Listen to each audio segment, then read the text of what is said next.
Тұрсынбек те бір күнде сондай ақша табатын адам айналған жоқ қой. Есіңізде қалған ең ерекше той қандай той болды сіздің?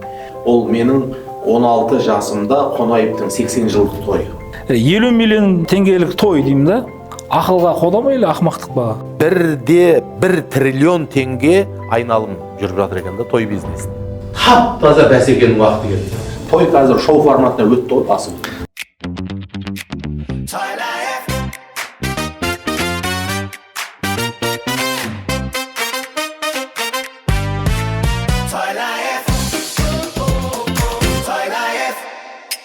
Қазақтың тойы қуаныш па, әлде бәсеке ме? Неге біз той үшін қарызға кіреміз? Бүгін осы туралы ашық сөйлесеміз. Ассалаумағалейкум, ардақты ағайын. Қазақтың тойы тек қуаныш емес, ол ұлттың айнасы. Той Лайф подкастында біз сол айнаға бірге қараймыз. Дәстүр мен бүгінгі күннің арасын бірге талқылаймыз. Әр той бір тарих, әр дәстүр бір тәрбие. Ал сол тарихтың бүгінгі кейпі қандай? Өзгердік пе, әлде өзегіміз сол қалпы ма? Осы сұрақтарға бірге жауап іздейміз. Бүгін біз қазақ қоғамындағы ең қызу тақырыптардың бірі той мәдениетін бірге талқылаймыз. Бүгін бізде қонақта айтыскер ақын, Қазақстан Республикасының еңбек сіңірген қайраткері, ақпарат саласының үздігі, парасат орденінің иегері, қоғамда өзіндік ойы бар, дәстүр мен дін тақырыбын жиі көтеретін Мұхамеджан Тазабек ағамыз. Біздің мына шақыртуымызды елеп ескеріп келгеніңізге мың алғыс. Біздің форматымыз той жөнінде болады, сұрақтарымыз қазақтың тойына, қазақтың мәдениетіне өзіндік үлесімізді қоссақ па деген біздің де бір ниетімізбен осындай бізді қолдап жатқаныңызға мың алғыс сізге. Сәтті болсын. Той жайында қазір енді сауал да көп, сұрақ та көп, пікір де көп қой. Өйткені тойдың заманында өмір сүріп жатырмыз. Қазір қай қазақты көрсең тойдан келе жатыр, тойға бара жатыр дегендей. Сондықтан тойға байланысты талқылаулар, тойға байланысты идеялар, немесе той бизнестің төңірегінде күнін көріп жүрген адамдар деген сияқты бір тойдың төңірегінде бірнеше тақырып бар қазір. Мысалы, тойдың форматына байланысты бөлек тақырып бар. Жалпы тойдағы идеяларға, ол жердегі мәдениет, ол жердегі руханиятқа байланысты бөлек тақырып бар. Сосын енді бұның барлығы айналып келген кезде бұның қай жері дәстүр, қай жері экономика, қай жері үлгі, осының бір шекараларын бұзып алдық қой қазір. Нағыз қазақтың тойы қандай болу керек деп ойлайсыз? Енді нағыз қазақтың тойы деуден алдын жалпы нағыз қазақ кім? Сол сұрақ шығады алдыға. Өйткені қазір нағыз қазақтың тойы десең, мысалға айтайық, ешқандай өз тілінде сөйлей алмайтын, жай ғана бір шетелде тұратын, европаланған қазақтар бар. Мысалға соларға барсам бізге бір қазақи той жасап бер дейді. Былай қарасам, өзінің өмір сүру үрдісінде қазақшылық жоқ, бірақ тойды қазақи қылып өткізгісі келеді мысалға. Сондықтан менің ұғымымда қазақи той деген жалпы қазаққа тән құндылықтар қамтылған той болу керек қой. Дұрыс айтасыз, енді сіз үшін енді мысалы қазіргі тойлар мен бұрынғы тойлардың айырмасы жер мен көктей ғой енді. Есіңізде қалған ең ерекше той қандай той болды сіздің? Енді мен үшін мысалға ерекше есте қалған тойлар көп. Мысалға мен ең бірінші таң тамаша қалған той, ол менің 16 жасымда Қонаевтың 80 жылдық тойы. Ол мен біріншіден мүлдем контраст, ауылда қарапайым өмірден бір аптаның ішінде Алматыға келіп, Алматыда Қонаев атамыздың былайша айтқанда үлкен мемлекеттік дәрежедегі халықаралық тойының куәсі болдым. Сол тойда отырған кезімізде Фидель Кастро досының беріп жіберген қарбызын жедік мысалға. Ол кісі енді қаңтар айында дүниеге келген адам ғой. Қаңтар айында енді қазір шығар, мүмкіншілік бар, әлемнің жемісі келіп жатыр. Бірақ қаңтар айында Фидель Кастро досын беріп жіберген. Қай жылдағы ол? 92-ші жылдың январдың 12-сі. Иә, көрген видеоңызды көріп, домбырамен мысалға мен сонда Қонаевтың тойы ерекше әсер етті. Яғни ана дастарханды мен ондай дастархан болады деп елестетпеген той болды. Одан кейін бүкіл қазақтың мықтылар Олжас Сүлеймен, Бибігүл Төлегенова, Бекен Римова, сол заманда кім елдің аузында, енді сол кісілердің көпшілігі сол дастарханда болды. Біз сол бір шетінде отырып, бәріне таң тамаша қылып, мысалға не жеп не қойған қарбыздан басқа ештеңе есімде жоқ. Себебі әрқайсысы 100 жылдық тұлғалар болды, солардың бетіне қарап отырдық. Қазір тойға барғанда бірінші неге назар аударасыз аға? Ең бірінші енді әрине мен үшін ең қызықты нәрсе ол формат. Кәсіпкер біраз достарым табиғаттың аясында кәдімгі шөптерді қойып, арбаны қойып, ортаға сахна жасап, сол жерге киіз үйлер тігіп, той жасап жатты. Осы формат мысалы үшін маған ұнады. Мен осыдан 20 шақты жыл бұрын мәдениет министріміз болған Дархан Мыңбай ағамыздың ұлының тойында болдым Түлкібаста. Сонда Түлкібаста Машат деген үлкен арна сай бар. Тойдың форматы мынандай болды. Ондаған киіз үйлер тігілді. Мына үйде жекжаттар, мына үйде құдалар, мына үйде нағашылар дегендей отырады. Жастар өздері бір бөлек киіз үйде отырды. Шыққан жоқ. Сосын жаңағы той иелері келіп, әр киіз үйге келіп тілектерін тыңдайды. Сосын тойдың тамақ ішіліп бәрі біткеннен кейін барып, ортаға сахна қойылған, отыратын концертный зал сияқты орындықтар қойылған, шығып жаңағы концертті басы бүтін 1 сағат, 1,5 сағат көріп тамашалап, сосын артынан шайға, жеміс жидекке орын қалып, былайша айтқанда 4 сағаттың ішінде тамаша той өтті. Мен үшін бір ғажап кеш болған сияқты. Әрине, керемет. Негізі енді қазіргі тойдың форматын солай ауыстырған дұрыс сияқты, иә. Былай қарағанда қарапайым той болғанменен кез келген қарапайым тойдың өзінің кейде бюджеті көбейіп кетеді. Жаңағындай табиғаттың аясына бару, киіз үй тігу, былай дәстүрлі қарапайым көрінгенмен ол өте қымбат жоба деп ойлаймын. Сол себептен бір жоңышқаны орып тастап, орнына палатканы құрып жіберіп, сол жерге ұзын стол қойып жіберіп, той болып жатты ғой енді. Ол барынша бюджетный той болды. Енді айналып келген кезде сол әулеттің санасына, сол әулеттің ішкі бір-біріменен ортақ тақырыбына, жеткен рухани жетістігіне байланысты. Мысалы үшін, мына жақта бір тойлар мысалы халал болып жатады, мына жақта бір тойлар әлі ішкілікпен болып жатады, мына жақта тіптен шешініп тастап жатады. Қазақтың тойының рухани санасының көші ұзын сонар ғой. Бір шеті мүлдем басқа деңгейде, бір шеті мүлдем басқа деңгейде. Сондықтан оның бәрін бір форматқа бірден кіргізу оңай емес. Бірақ өзгеріп жатыр. Қазақтың тойы енді дәстүрден алыстап бара жатыр ма, өзіңіз қалай ойлайсыз? Енді дәстүр қамтылып жатқан тойлар да бар, дәстүрден алыстап жатқан тойлар бірақ одан көбірек. Себебі неге? Бізді тойды құндылық шешіп жатқан жоқ, ұсыныс шешіп жатыр ғой. Мысалға сұраныс, былай ғой, кез келген асаба немесе кез келген той бизнесте, шоу бизнесте жүрген адамдар сұраныс туғызады. Мысалы өздерінің жарнамасын жасайды, қызық көрсетеді. Мысалға қымбат торттың жарнамасы жүріп жатыр, қымбат жаңа дизайнның жарнамасы жүріп жатады да, адамдар сол нәрсені өзіне керек емесіне қарамайды, сұраныс бар болғаннан кейін сол дүниелерді заказ береді. Мүмкін ол өзінің тойын ондай форматта өткізгісі келмеген шығар. Бірақ асабаның ұсынып жіберген бишісі, асабаның ұсынып жіберген әншісіменен ол тойдың форматы ол ойлағаннан басқаша болып кетті. Той шоу айналып бара жатыр деп ойлайсыз ба?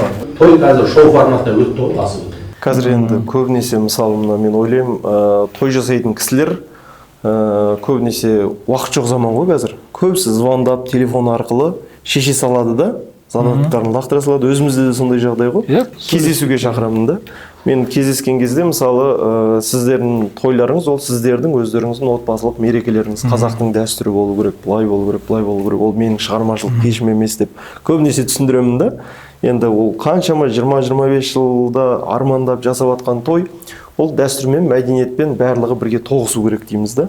Сол сияқты мына қазір жаңа өзіңізді айтқан сияқты жаңағы көбінесе тамадалардың өзі екіге бөлінеді ғой, жаңағы біреу инстаграмды мықты жүргізетін, біреу тойды мықты жүргізетін деген сияқты.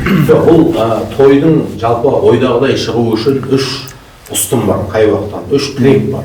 Біріншіден той жасайтын адам жоспарлы түрде бүге-шүгесіне дейін өзіне не керек екенін өзі біліп тұру керек. Екінші, енді сол өзіне қажет болған ол ұйымдастыру орталығына жоқ, білгір асабама таңдауды дұрыс таңдауды. Дәл үстінен түсу керек та. Өзінің қалауының қажетін өтейтін адамды дәл табу керек. Одан кейін үшінші нәрсе, мына тойды мүмкін ата-анасы жасай ма, жоқ қазіргі кезде кәсіпкер жас жігіттер бар, ол жасай ма, осы үйдің ішінде бір ынтымақ береке болу керек. Үлкендер мен кішілердің ортасында бір форматқа келісу керек. Егер мына жақта ұйымдастыратын топ және тойға тапсырыс беріп отырған адам, жастардың көзқарасы барлығы бір жерден шықса, менің ойымша ол той келген қонақтардың да көңілінен шығады. Барлығы. Өйткені енді өздерің көп той жасап жүрсіңдер ғой. Мен де өте көп той ұйымдастырдым. Мысалға үлкен деңгейдегі адамдардың да шетелдерде де той ұйымдастырдық, Европада, Түркияда деген сияқты. Сол тойлардың барлығында байқағаным ниет шешеді. Адамның ниеті шешеді. Адам ниетінде өзі қандай нәрсені қалаған болса, 80-90% сол ниетіне жетеді. Бізде сәл ішкілік бар екені қатты көрініп тұрады ғой. Қатты көрініп тұрады. Бізде үлкендерге дейін, жастарға дейін тойдың соңындағы төбелес жайында істер айтып сіңіп кеткен. Негізі бұны алып тастау керек. Бізде тойдың соңындағы төбелеспен біріктіріп қарау деген небір анекдоттар арқылы, сатира арқылы біздің қоғамға кіріп кетті.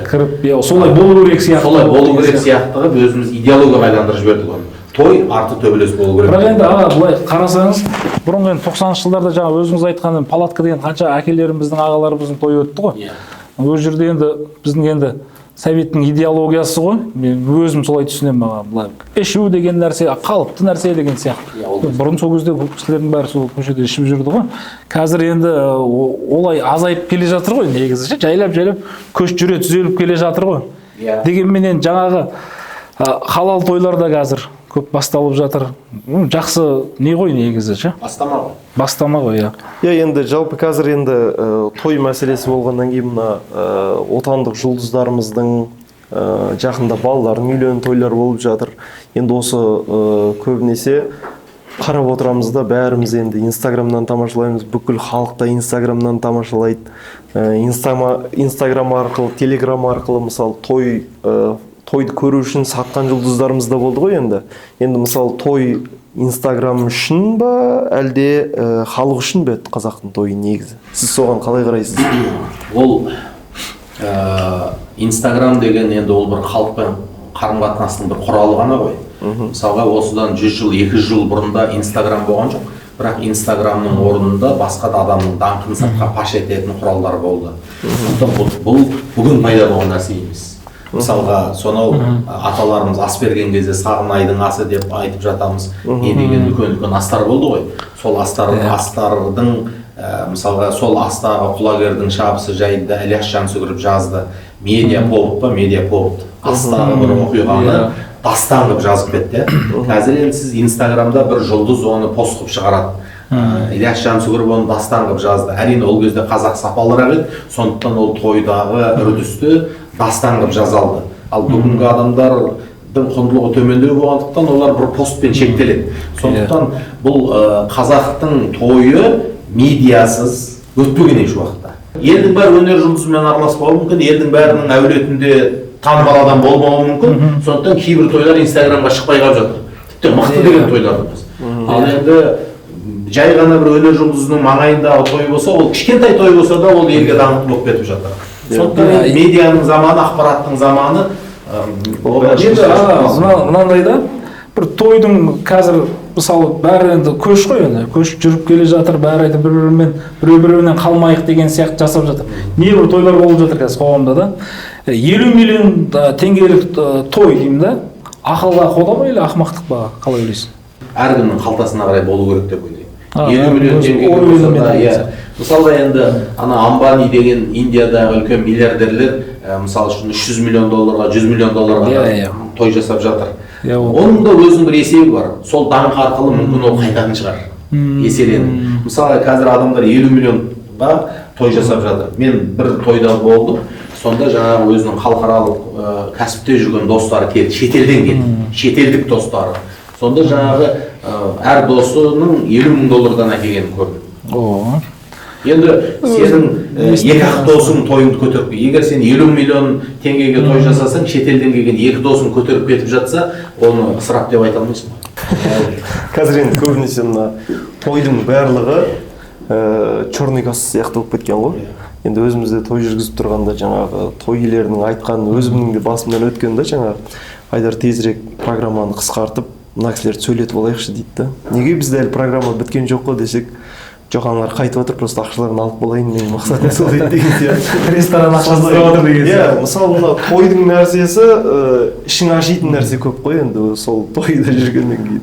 Соған не айтасыз? Әлемнің көптеген елдерінің тойларында болдым, және тойларды салыстырып отырамын да. Мысалы Европада, мен Чехияда болдым, Лондонда бір тойда болдым. Сол Чехияда болған тойда мен өзім шок болып қалдым. Тойдың қалай бітіп қалғанын білмей қалдым. Мен той енді басталады деп жатқанда той. Ұзақтығы қанша? 2 сағат. 2 сағат. Егіздің той сияқты болып тұр онда.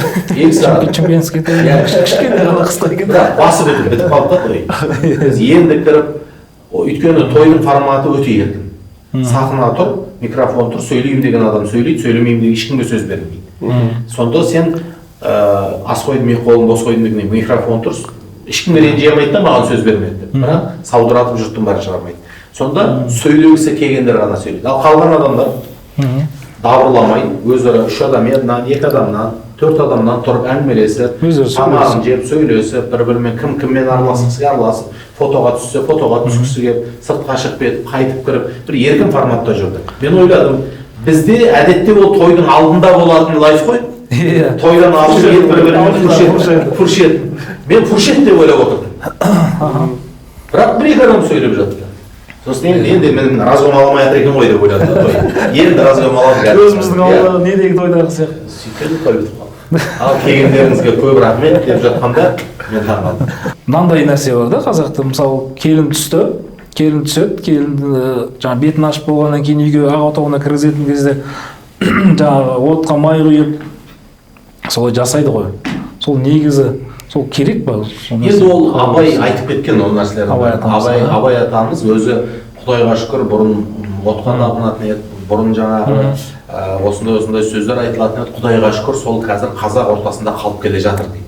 Яғни Абай атамыз жайлап мағынасы белгісіз, біздің тікелей рухани тұрғыдан пайда зияны жоқ, сондай нәрселердің қалып келе жатқанына қуанады. Демек, пайдалы нәрсе болса алып қалып, пайдасыз нәрсе болса алыспай ақ сырылып қалып қалады деген сияқты. Сырылып қалып қалады. Жалпы тойды атап өту бұл өзі ұлы адамдардың, әулиелердің, пайғамбарлардың қолдаған нәрсесі. Мысалы үшін тіптен пайғамбардың өзі егер үйленсең той жаса дейді. Халыққа жария болсын дегенде. Шаманға қарайды бірақ. Тойларды әдеби кітаптардан оқып отырмыз ғой. Ортаға кішкентай бауырсақ құртын шашып жіберіп, өлеңдерін айтып, бір-бірімен айтысып, сонымен той бітіп кетіп жатқан. Көп кісілер енді той жасайтын кезде кредит алады ғой. Сол ғой, сол. Кредит алады, ол ертесіне ол жастар үйленді, болды, келді, қонақ ары қарап. Енді тойдың қазір өзі көтереді. Мысалға мынандай да форматтары көп қой. Мысалға өткенде жақында бір үлкен ұстазымыз өзінің ұлын үйлендірген кезде мынандай болыпты да. Тойдың бір 20% бір жетім жесірлер шақырып арнайы. 20%. Сауап қой көрмейсіз? Мысалы үшін тойда 200 адам болса, бір 40 шақты жетім жесірді той көрсін деп. Интернаттан той көрсін. Олар тойға бармайды, иә? Бармайды ғой, кім шақырады ғой. Сөйтіп балалар тәтті тәмелерін жеп, жаңа жерде күліп ойнап, сондай отырыпты. Яғни кейбір қонақтарды қысқартып, оның орнына бір сауап үшін бір қоғамдағы еленбей жатқан адамдарды шақырып отырғызған да форматтар болып жатыр. Немесе тойды отмена жасап, сол тойдың орнына бір бөлмелі болса да пәтер алып, немесе басқа да бір кәсіп бастап дегендей жасап жатқан жағдайлар бар. Бұл нәрселерді қолдауға тұрарлық. Бірақ бізде өкінішке орай анандай дүние бар да, біреу той жасай алмай қалса, соны сыртынан табалау бар. Сорлы. Бітіпсің ғой, баланы бір той жасап бере алмадың деп. Әрине енді той деген қазақтың өзі, той деген өзі дана халық қой қазаққа. Той дегеннің өзі атын айтып тұр ғой, той деп тұр да, тойып қайт деген сияқты ше. Ол енді бізде тамаққа ғана айтылған нәрсе емес қой енді. Жаңағыдай әнмен биге, эмоцияға тойып, бір сондай бір настроениеге тойып қайт деген сияқты. Жалпы тойдың өзі мына насихат, мәдениет жаңағы ол жердің барлығы, тойдың барлығы мен ойлаймын, тамадалардың барлығы қазір енді мына сауаттылыққа келе жатқан сияқты да. Той жасайтын кісілерге мысалы өзіңіз қандай лайфхак, қандай ақыл айтатын едіңіз? Енді той жасайтын кісілерге мен ең бірінші айтарым, той жасайтын жерді дұрыс таңдау керек. Өйткені мысалға көп адамдар той жасайтын ресторан, кафенің әдемілігіне мән береді да, ол жердегі дыбысқа мән бермейді. Ол жерде дыбыс қалай, акустика қалай болып тұр, дыбыс қалай естіледі. Өйткені той жасайтын адамдар дыбысты талап етсе, ресторанның иелері оны ақша шығарып реттейтін еді. Мына жердің акустикасы дұрыс емес. Мына жер болмайды деп елдің бәрі бастап жатса, олар ақша шығарып жаңағы акустиканы реттеледі ғой, қазіргі заманда оның мүмкіншілігі көп. Өкінішке орай бізде 99% ресторанның акустикасы адамды шаршатады. Бірінші біздің қазақ барған кезде бірінші дастарханға қарайтын сияқты. Дастарханға қарайды, әдемілікке қарайды. Оның ремонты жаңа екен, жарқырап тұр екен, осы жерге жасайық дейді. Мысалға локацияда қазір шешпейді, қаланың қай жағына жасасаң да қонағың келеді. Екінші, ат шыққан жарнамада асаба емес, сенің өзіңнің континент дейді ғой енді, кім келеді тойыңа? Сол тойыңдағы континентке өтетін асабаны таңдау керек қой. Мысал үшін, мынандай да тойлар көп болды да, атақты бәленше тамадан Астанадан шақырайықшы дейді, ол адамды алып келеді, бірақ мына аудиторияға өтпейді. Өтпей қалады, Өтпей қалады, көзіміз көрді. Сондықтан кейбір жағдайда оның бағасы орташа болса да, мүмкін сен саған бір көзіңмен күнде көріп жүрген адам болса да, кейбір жағдайда сол атмосфераға, сол аудиторияға өтетін адамды дәл таңдау да өте маңызды. Одан кейінгі үшінші дүние бар, ол көп адамдар мысалға былай деп ойлайды, неғұрлым музыка көп болса, күлдіретін шоу, қызыл-жасыл дүние көп болса, той қызық өтеді деп. Жоқ. Тойдың пайыздық өлшемі әрқашанда таразының басы тең болу керек. Ол жерде әдемі сөз де тыңдалу керек. Ол жерде көңілді көтерілу керек. Бір пәс адамдардың ойланып отырып, тойға қарап, бір сәт демалып, өзімен өзі релакс болып отыруына да мүмкіншілік туы керек. Сондықтан той жасайтын адамдарда көбінде мынандайда зажигать, жандыру керек деген бір талаптар болады кейде. Жандырсаңдаршы, ана сыгандар қайда деген сияқты бір. Давай жандырайық деген дейді. Шын айтайын дегенде ол жандыру саған ұнап тұр, бірақ қонағың 30%-ын ұнамауы мүмкін да. Қонағың 30%-ы мына тойда бәленше келіп той, соның бір сөзін тыңдайықшы деп отыру. Сол себептен тек қана қоздырумен, билетумен, айғайлатумен ғана той қызық болмайды. Бір пәс адамдарға тыныштық беру керек. Мен енді 2 қыз ұзаттым, ұлымды үйлендірдім, анамның осы арғы жылы 70 жылдығын өткіздім. Жалпы мен өзімнің тойымды бірінші санамда көріп тұрмын. Өзіме не керек? Тойымның соңында не керек маған? Енді той өткеннен кейін андай әттеген ай мына жер мынандай болу керек еді, асаба мына жер дұрыс істемей қалды деген сияқты болды ма? Ондай болмады менде. Өйткені біз жақсы дайындалдық. Алдын ала, мысалға барлығын мен таңдаған тамадама біраз адам қарсы болды. Бұл асаба, бұл қайтесің, одан да анау атақты қой, соны шақырмайсың ба деп. Мен көріп тұрмын да мына тойдың атмосферасын осы адам алып шығады. Кейде болады, құдалықты жандыратын тамада тойда көрінбей қалады. Бірақ тойда көрінген тамада кішкентай бір 30 адамды құдалықты алып шыға алмай жатады мысалы. Енді әр тамаданың өзінің бір оң жамбасына тура келетін халқы болады да. Одан кейін тамаданың барлығы кәсіби тамада емес қой. Әрине. Әйтеуір мал табуға, нан талаппен шығып кеткен тамада бар. Бәрін қарау керек та. Енді жаңағы мына тойға жалпы мен өзім былай ойлаймын да, қазір енді айтыс өнері енді көп көрсетіле бермейді ғой. Соны той иелеріне мен өзім де ұсынған кезімде болғанда, жаңағы 2 ақынды алып келіп, сіздердің әулеттеріңіз, тарихтарыңыз жайлы тойға арнайы арнау дайындап, соны шығарсақ, шоу сияқты қылып өткізсек, ол бір шетінен дәстүр, бір шетінен мәдениет насихаттаса деген сияқты. Ол ойға қалай қарайсыз? Ол ой әдемі, бірақ ана бізде қонақтардың келетін қонақтардың көпшілігі не өтпей қала ма деген қорқыныш бар да той иелерінде. Мысалға бір адамдар орыс тілді болады, бір адамдар қазақ мәдениетінен алыстау болып жатады. Бірақ енді мына кім Жандарбек пен Сырым сияқты Жан Сырым деп бұлар қазір 2 ақын өздерінше бір формат тапты ғой, жақсы. Енді әрине осындай қысқа, нұсқа, жақсы форматпенен алып шығатын болса, нұр үстіне нұр. Бірақ бір нәрсе бар да айтар. Барлық нәрсе ақшамдалды қазір. Тамағың, салатың ассорти, жаңағы әндерің попури, барлық нәрсені қысқартып тастады. Аз-аздан дәмді болды. Сол себептен айтыс болса да, ол сүр айтыс жасап отырмайсың ол жерде. Ең бірінші кезекте жалпы тойдың уақытына келісу керек сияқты. Бұл бастаманы асабалар көтере ма, бұл бастама басқа бір құзырлы орындардан шыға ма, жалпы уақытта қысқарып жатыр. Барлық нәрсе қысқарып жатқан уақыт қой енді. Бірақ бір нәрсе қысқармайды да бізде, тойдың уақыты қысқармайды. Дұрыс айтасыз. Сондықтан қазақтың тойы Қысқарса екен деген ба? максимум 2 сағатқа, білмеймін, керек емес нәрселерді Ешкім уақытын алмайтын да деген. 2 сағат болса, онда тойдан шаршамайды. Бірақ енді қараңыз аға, қазір құдалықтың дәстүрін айтайық, енді құдалық жаңағы екі әулеттің танысу тойы ғой аға. Мен өзім Сарыағаштың жігітімін аға да.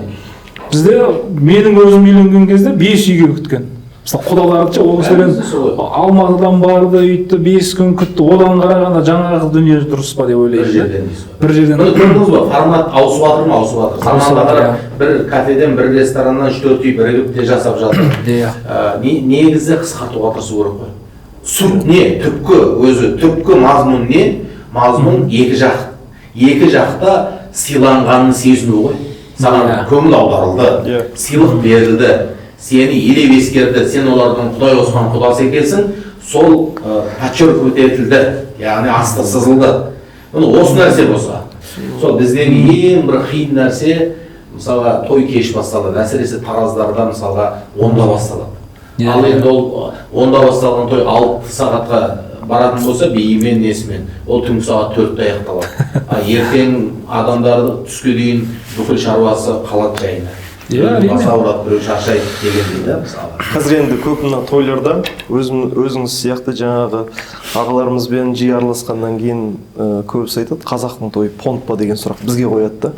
Не қылды десек, маған хабарласты, тойыма ақшаңды төлеймін, қонақ болып отырып берші, құдағылыққа барып берші. Мен ел танитын бізбен жүрші деген сияқты. Сондай сұраныстар сізге түсе ма? Енді ол ашық понт қой енді. Жалпы қазақтың тойында жасырын понт көп негізі. Жаңағы сияқты бір кесе көлденен біреуді алып келмейді. Бірақ бәленше кесе екен деп отырады. Түген құда қап кетпесін, ол болмаса тойдың сәні болмайды дегендей. Немесе жаңағы тойға келген құда өзі танитын әртісін ала келеді дегендей. Жасырын понт көп бізде. Жасырын понт көп. Ал енді бағанағыдай қисынға келмейтін понттар болады. Мысалы, есіктің алдында ер тұрманымен ат тұр, әкелдің, көрсеттің, бердің, видеоңа түстің, инстаграмыңа шығардың, ол атты арендаға берген адам алып кетті, сен мына жақтан оны конвертпен бердің. Сен үлкен ат көрсеттің, бірақ тайдың ақшасын бердің. Сол себептен осы понт емес па, понт. Енді мынандай жағдай көп. Ол мысалға біреуді жүр деп ілестіріп апарып, бір есімде Асанәлі ағамыз бір театрдың шаруасыменен Шымкентке барған кезде қояр да қоймай Асағамыздың сол Шымкентте екенін біліп бір тойға алып барғанын біледі. Ал Асанәлі ағамыз қай тойға да барғанын білмейді, жаңағы сыйлайтын інісінің көңілін кіріп шықты. Бірақ тойдағы елге сол үйдің бір жақын досы сияқты таныстырды.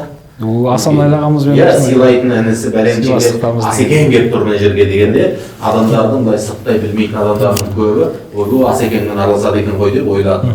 Сол сияқты понттар бар. Бірақ енді бұл понттар бәрібір арты ашылатын понттар, ол меніңше жақсы. Сізге ондай сұраныстар түспеді ме? Көп қой. Көп па? Ондайға келісесіз ба? Ол да неге байланысты. Кім бір көңілін қимайтын адамдар болады кейде. Жоқ, танымайтын адам болса. Жоқ, танымайтын адамға мен барған емеспін. Өйткені қазақ айтады ғой,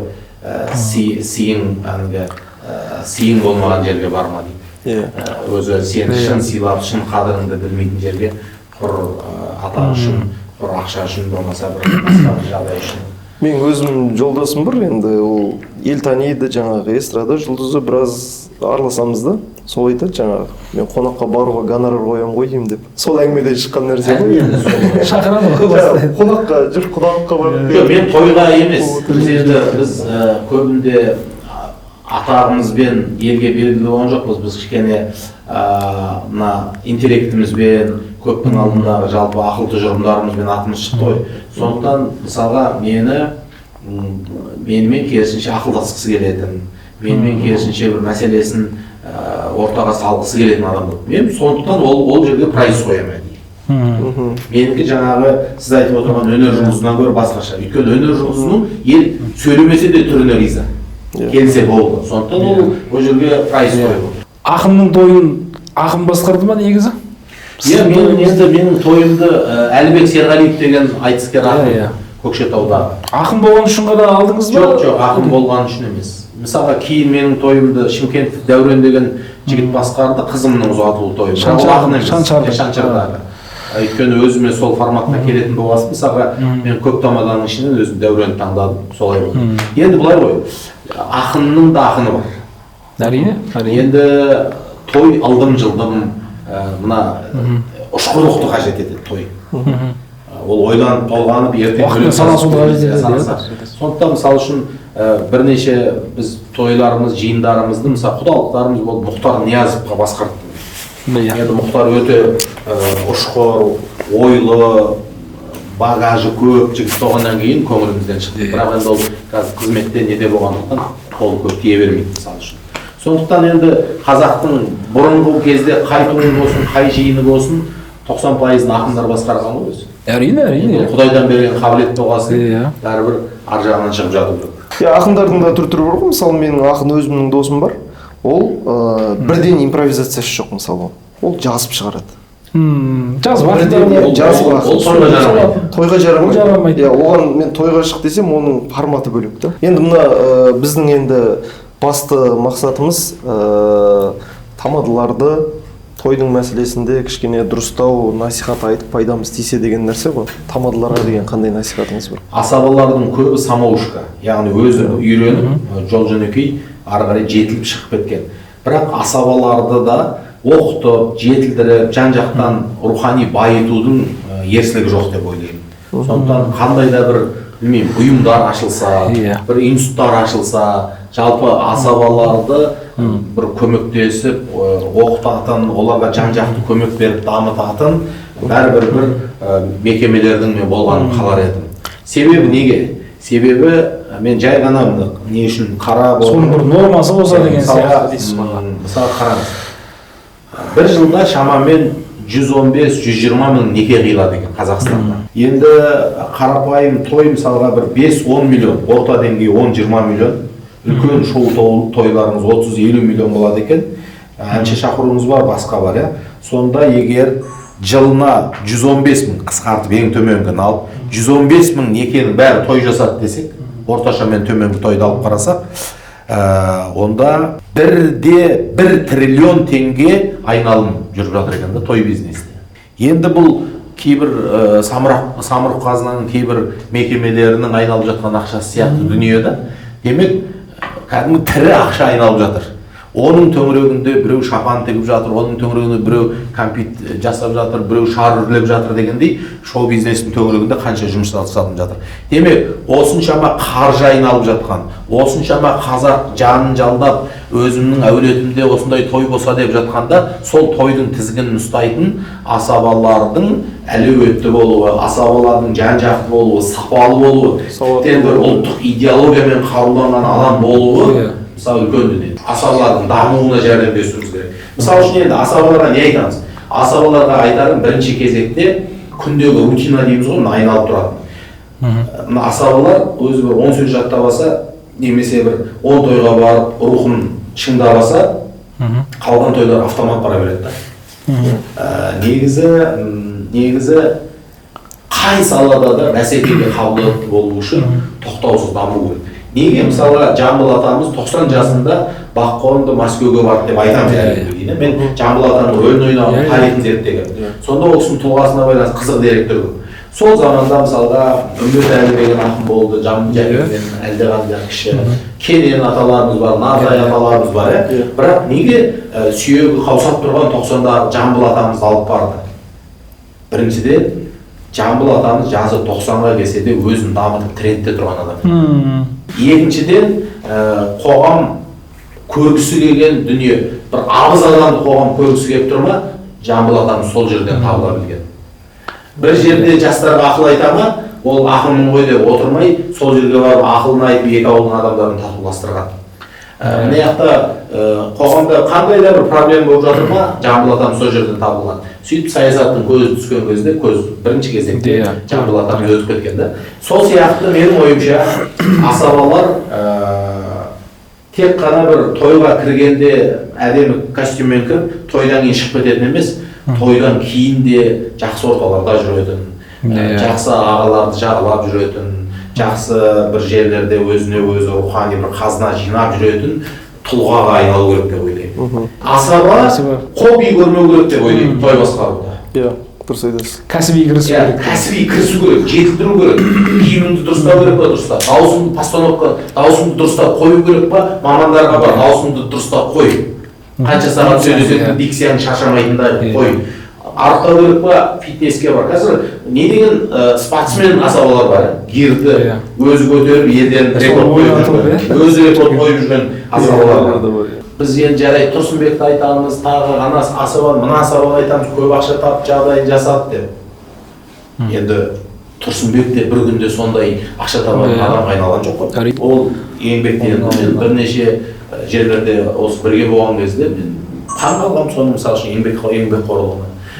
Қандай да бір үлкен жетістікке жеткен өнер саласындағы қолынан микрофон немесе өнер аспабын ұстаған Нұрғиса Тілендиев бола ма, Димаш бола ма, Бекболат Тілеухан, Нұрлан Өнербаев кімді ал? Барлығы еңбекпен жеткен адамдар. Ал асабалық деген өзің ойлашы, не деген еңбек? Иә. Не деген энергия? Сөз өнері ғой енді былай қараған кезде ол сөз өнері.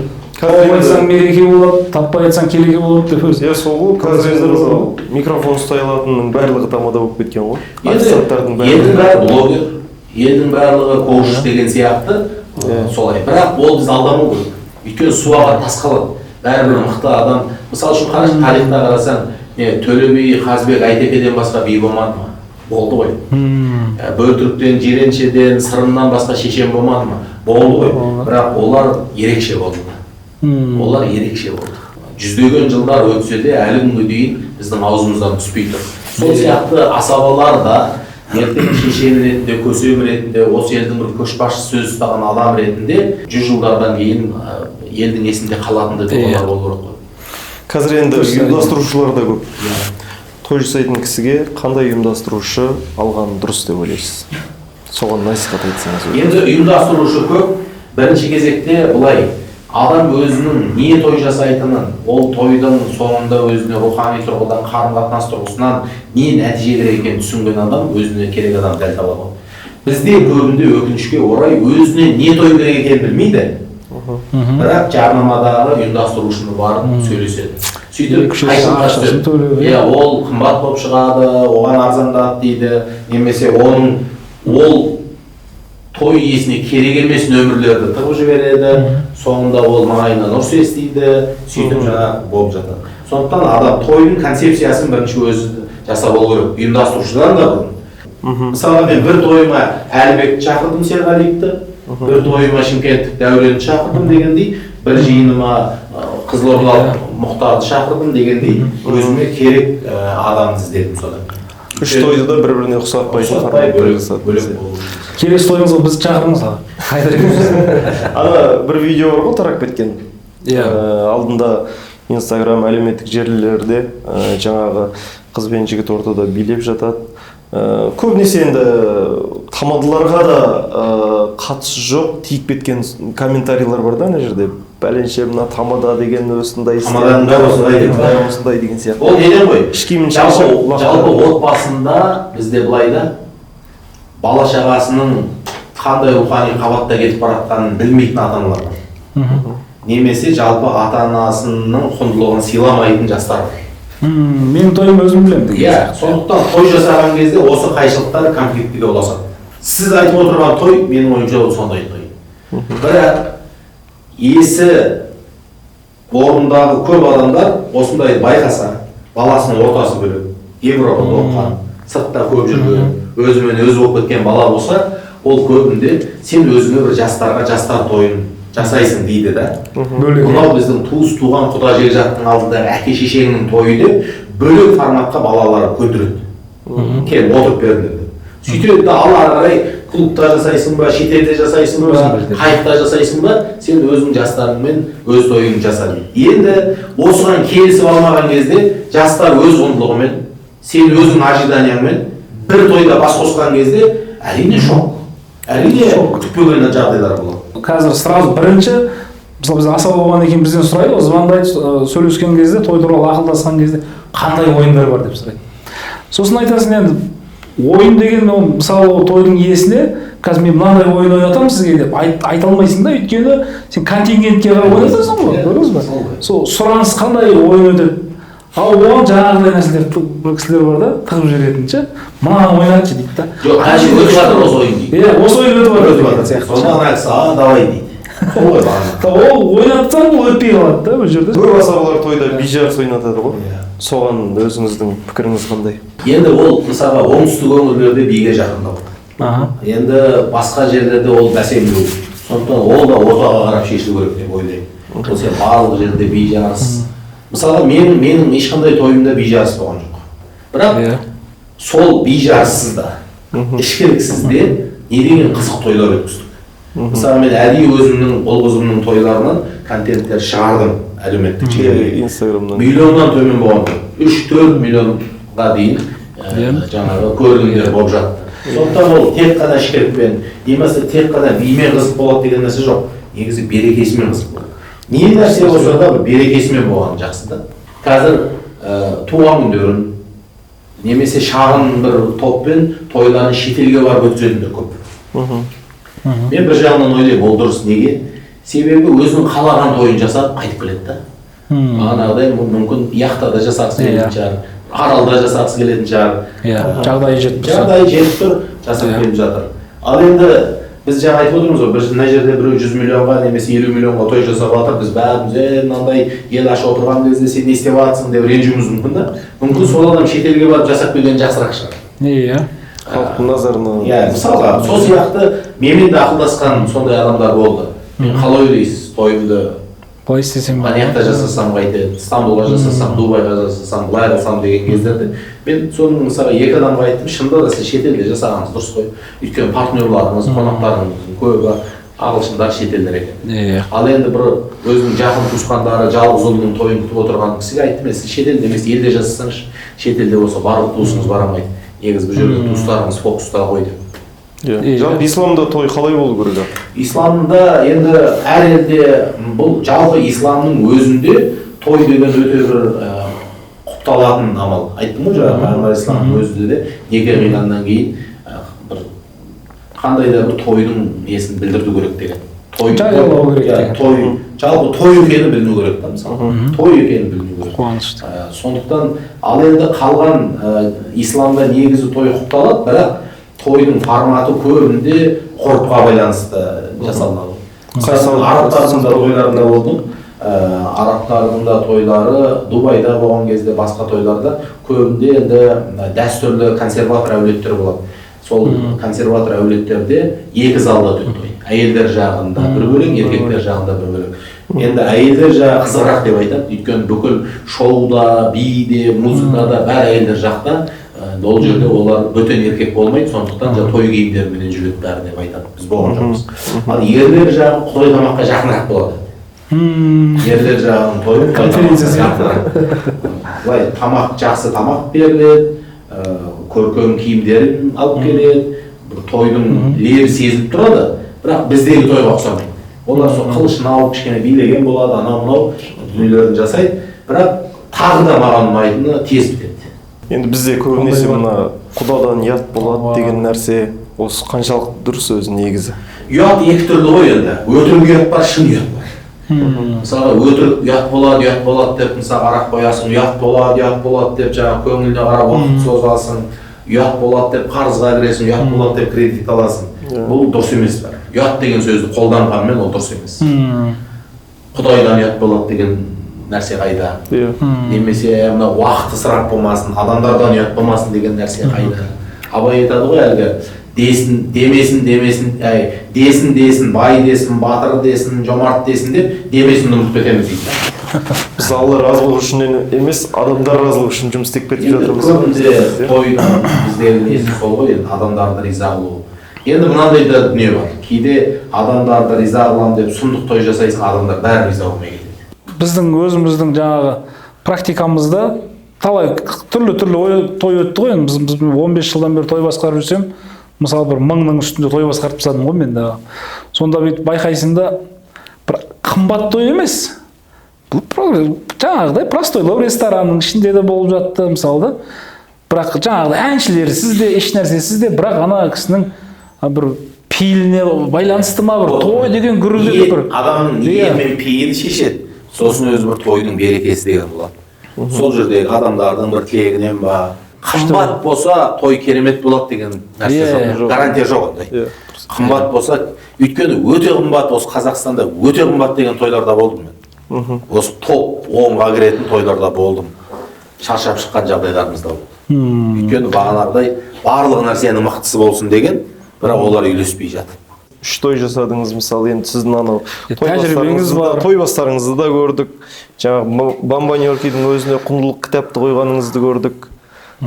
Сол жөнінде той жасайтын кісілерге лайфхагыңызды айтып кетсеңіз. Тойда өзі ерекше. Мен өзім мысалға тойда лайфхак ретінде ең басты қазақтың ас ауқаты, дәстүрі, өнегесі деп мен ет есептеймін да. Сондықтан етке қатты көңіл бөлемін.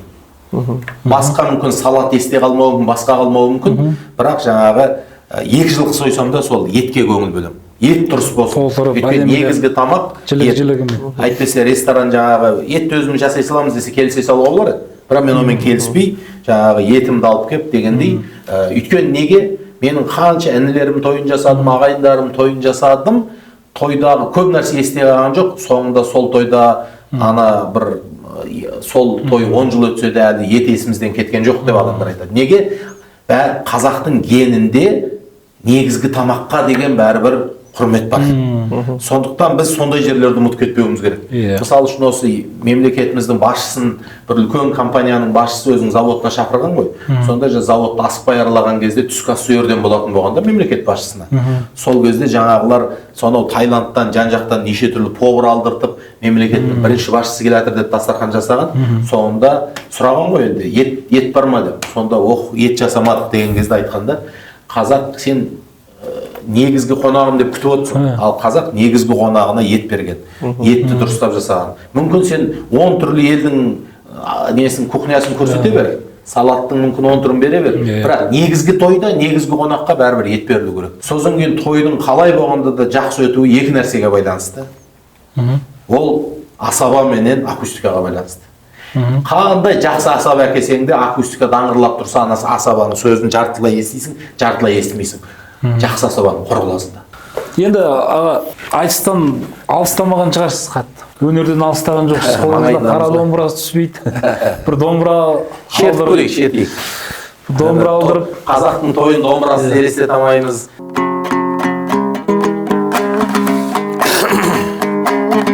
Біле біл доспен қасыңдай, аңғалдық жеңіп жүрмесін.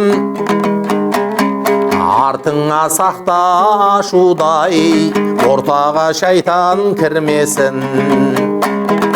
Кейінде өмір жолының қиясын құзын шарладым.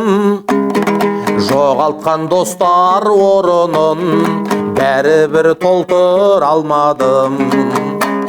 Сағына қазір сарғаям, кінәлі болсам кеш бәрін. Кешірім сұрай алмаған, кешірмей кеткен достарым.